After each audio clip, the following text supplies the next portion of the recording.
a promise. I won't quit, keep going till I got it. I won't give up till I'm on top. Never stop, I'll get it if I want it. Gotta make to myself a promise. I won't quit, keep going till I got it. I won't give up till I'm on top. Yo, no, I ain't the type to give up. If I do something, man, I do it till I get what I want. I turn a business out of nothing into something I love. I got a poker face, but honestly, I'm not one to bluff. I flip a switch, never miss, man. Hey everyone, so excited for today's conversation. This is our afternoon episode live, Coffee with Kennected, and today we have Devin Johnson, who is the CEO of Kennected, and we're going to have such an amazing conversation. Welcome, Devin. How are you today? I appreciate it. Looking forward to chopping it up. It was funny. You guys were talking to me behind, before we jumped on. You're like, this is live on your LinkedIn profile, and you've yet to go live on your own profile. So I'm excited to be live on my own profile here and spending some time together. So. Yeah, and I hear that you have a new podcast. Tell us a little bit about what you guys are doing there. Yeah, so the preview there was a little snippet of us actually shooting the very first episode. So we have a new podcast called No Titles Necessary. We literally could not think of what to call it, and my business partner was like, what about no title? And I threw in the necessary. So no title necessary. Well, there's no ego, no BS. It's real adversity, real solutions on how CEOs, leaders, and entrepreneurs are overcoming challenges and continuing to grow their businesses. We really are trying to avoid fluff and get to just actual facts and how entrepreneurs, business owners, and even executives and people that work within organizations are overcoming challenges and growing in not just business, but life, lifestyle, mindset, all the above. We're trying to have an all-encompassing podcast where we can relate to all walks of life.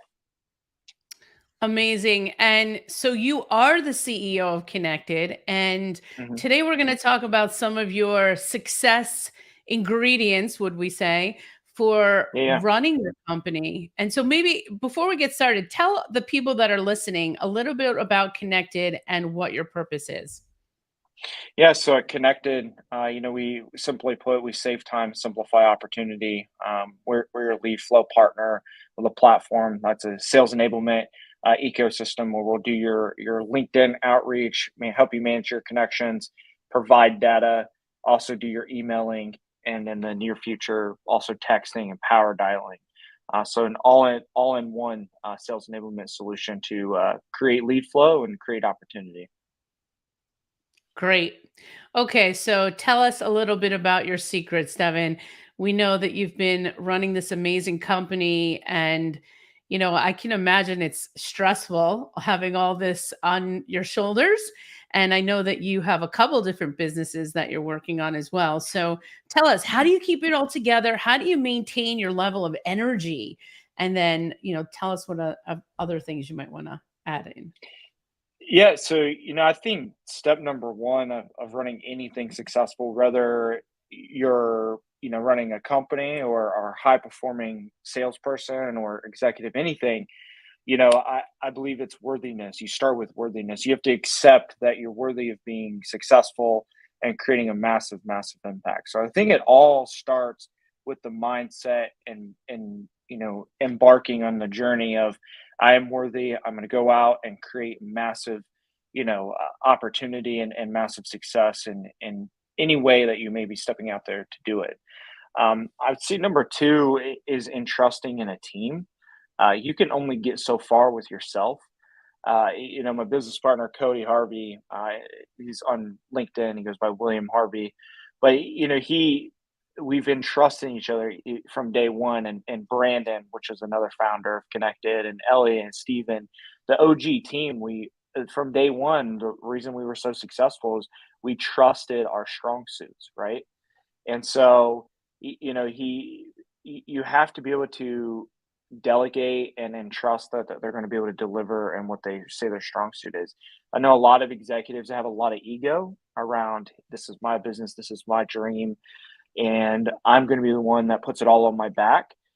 And you can get down the road with that. I'm reading a book by a mentor and someone that I've uh, been taught by for a few years. Buy Back Your Time by Dan Martell, and it's like typically you could get to by yourself, you can get up to about $1 million in revenue, right? And without entrusting in a team, building a team, it's going to get really hard past the $1 million mark in business. And so start building that team, and when you do bring the team members on, trust that they're going to get it done, but verify that they get it done. Yeah, Dan Martell is great. I also read his book. And one of the things that he says, the first thing you need to do, the first hire is your administrative assistant. How important is your administrative assistant? And she was actually on Connected, Coffee with Connected. I interviewed her. But how important is that role as the first hire that you have? Yeah, so I unfortunately it wasn't my first hire, but doing it over it would be my first hire due to his principle in the book. Having a good executive assistant, using Emily as a case study here, is an absolute game changer. Just for comparison, if you're a CEO listening to this or busy executive, you're probably spending 2-3 hours a day doing emails or follow up or whatnot. I might spend 45 minutes a week in email, admin, follow up, Slack messages. And that 45 minutes is just stuff she either feels like I need to be the one that writes out the message, or it's something Mm. mission critical that's kind of out of her task. Everything else, she allows me to stay in meetings that matter, investor relationships, sales meetings, and protects my calendar. She's also taught me, the power of just blocking things off and getting things focused, and really keeping me in my lane of what I'm best at. I went through a couple of assistants, and I would just say this: know exactly what you want with your EA, and be willing to pay the price for someone that is going to deliver all of your expectations plus some. Because I tried the virtual assistant route, and I tried a hire here or there, trying to pinch pennies, and ultimately none of them worked out. And so getting a really good executive assistant, you're going to have to pay up, but it is worth it 10 times over. Yeah. We have a question here from the audience, and this is Jack Hibbler wanting to know how you came up with the idea for Connected. Yeah, so I was actually running a digital marketing company called Mission to Market. I know we're on LinkedIn, so if you go to my LinkedIn page, you'll see in my history, a company called Mission to Market. And a lot of our clients and our leads were coming from me organically reaching out to individuals on LinkedIn. But again, back to the whole time principle and putting in systems, it would take 2, 3, 4 hours a day of consistent outreach to get that type of lead flow that we were getting at Mission to Market. And so I just wanted a system that, one, was simple, two, really saved time, and then three, really created substantial opportunity with just a few clicks of a button. Hmm. Thanks for sharing that. So back to your team. Anything else you want to talk about in regards to the team part of your success? Yeah, I mean, look, no team's perfect. Teams are going to make mistakes, and just be forgiving, and them at least trying, right? But you gotta create opportunity. I see a lot of executives and entrepreneurs get so worried about giving too much control in the business, and there is some of that you have to be careful of. But if you cannot create the ladder for an individual to go from where they're at to where they want to be at professionally, it's going to be very hard for them to keep a team around. And so I would just encourage you to get uncomfortable with handing off tasks, and growing the business. Yeah, I can imagine that in the beginning, that's kind of hard to give up certain tasks. I would imagine that there's a bunch of them that you don't really miss at all. Yeah, you really, the my favorite part of business is the sales process, but even building a sales team and empowering a sales team to having an amazing career, amazing growth opportunities here at Connect, I really pride myself on. And there's certain elements I miss, but there's not a whole lot of day-to-day tasks that I'm missing out on other than what I'm really good at, which is big relationships, big vision, big product, and taking care of our people. Awesome, awesome. And I think you might have one more success ingredient that you wanted to share. Yeah, you've really got to lead from the front. It's hard. It's one of the biggest things I believe in is leading from the front. It's hard to be that next level leader and asking to do tasks and asking to build a team and not be willing to do it yourself or have done the task yourself. And so Mm, that's what I mean by lead from the front. Another example of that would be, actually using your own product. I know people start businesses, don't even use, let's say you're a marketing company, but you don't do your own marketing. Like it's very hard to see, have the buy-in with an internal team.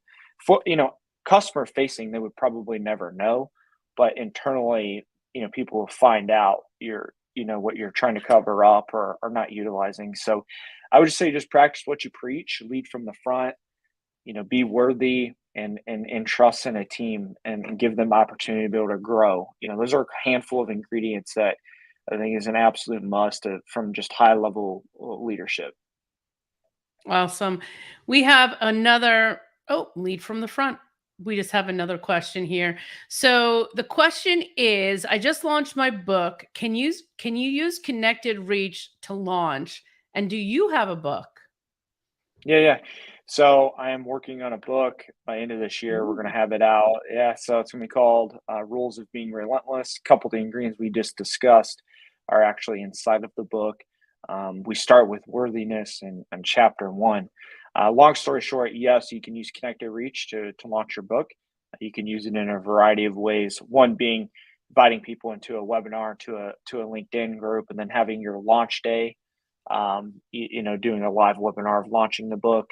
You can do individual outreach to your internal network, but go to connected.io, book a demo with the team, and they'll be able to show you exactly how we can do that for you. Okay, awesome. Thank you for that. And so I want to circle back to the worthiness part because I think it's always about what we tell ourselves about ourselves that is so Mhm. powerful, right? So that story that we tell ourselves is going to fuel us to the next realm. And so I'm wondering, what is the story that you tell yourself that helps you get the energy to be relentless in your business? Yeah, I'm always looking and seeing 12 months down the road, like knowing where I want to be at and being able to prime my mind to already be there and act as if it is already heading in that direction. An example that would be, I know that um, we're going to do X amount of revenue by December, so acting and planning accordingly, right? Putting the budgets in place, putting the systems in place, and just being so confident in that you're going in the right direction and being able to see yourself 12, 24, 36 months down the road. I'm big Mm. on like 12 and 24 months. That 36, 48 starts to get kind of hard to see and hard to also predict. But you know roughly where you're going to end up 12 months down the road by your actions, your day-to-day thoughts. And listen, challenges and obstacles are going to pop up. However, L's can be looked in two ways: a lesson or a a loss, right? And so just take the L's, use them as lessons, and continue moving forward. Mm. Another question coming up. How do you balance everything and what are your next goals? That's a good question. Yeah, so I have a concept of, one, the buy back your time principle with Dan Martell summarizes a lot of how I think actually. So again, I know I've plugged him twice, but it's just a phenomenal book. It just came out. It's great. Um, yeah, yeah, it's just a great book. I mean, that's how I think. The way I work is like, how can I get a system, a process, or an individual to help me stay focused of where I want to go, right? Knowing I'm going to be somewhere 12 months from now. Again, I think ahead. how can I get an individual system or a process to speed this up? And Mhm. so the day to day is simple. On the balancing piece, I keep my mornings for Devin. So say I wake up at 5:30, 6 a.m. is my normal time I wake up till 9 a.m. That is my working out, Devin time, not taking calls, not doing anything. Normally in the office by 9:30, 9:30. And then from 9 to 6 o'clock is all out in business. Everything I've got, 6:30, kind of the cutoff there. And when I get home, I try to put my phone in the other room, only take calls unless the building's burning down. And I try to give that to my family. And that's how I think about it. Guys, the to-do list, the things you need to achieve is never going to stop. You're never going to cross everything off. As soon as you complete a Mm. list, you're going to think of another list. Like, work towards it tomorrow, right?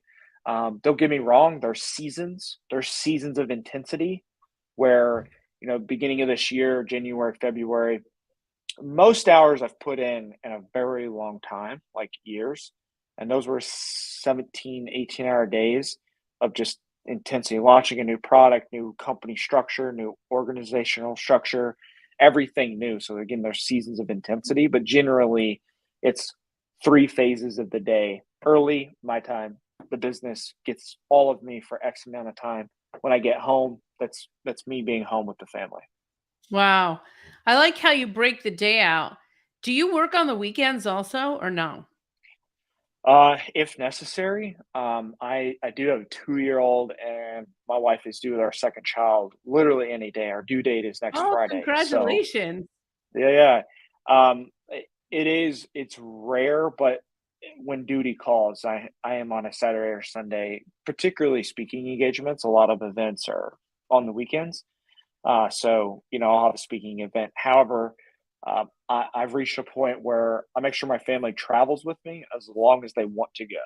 So, say I'm traveling to a speaking engagement, I'll fly in a day early, make sure the family's settled, do the engagement, fly out the next day, and I keep the family as much involved as they want to be. Oh, wow. Okay. Cool. Well, thank you so much. Is there anything in closing that you want to share with the audience today?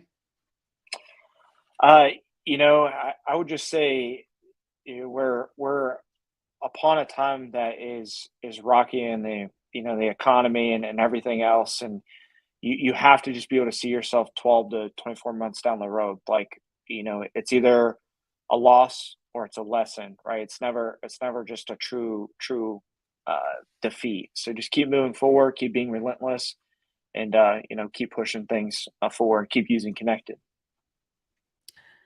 Devin Johnson, CEO of Kennected, thank you so much for being with us today. And we're excited to continue these live streams all about Kennected and all about everyone that works at Kennected. So thank you for your time today. Thank you, Julie.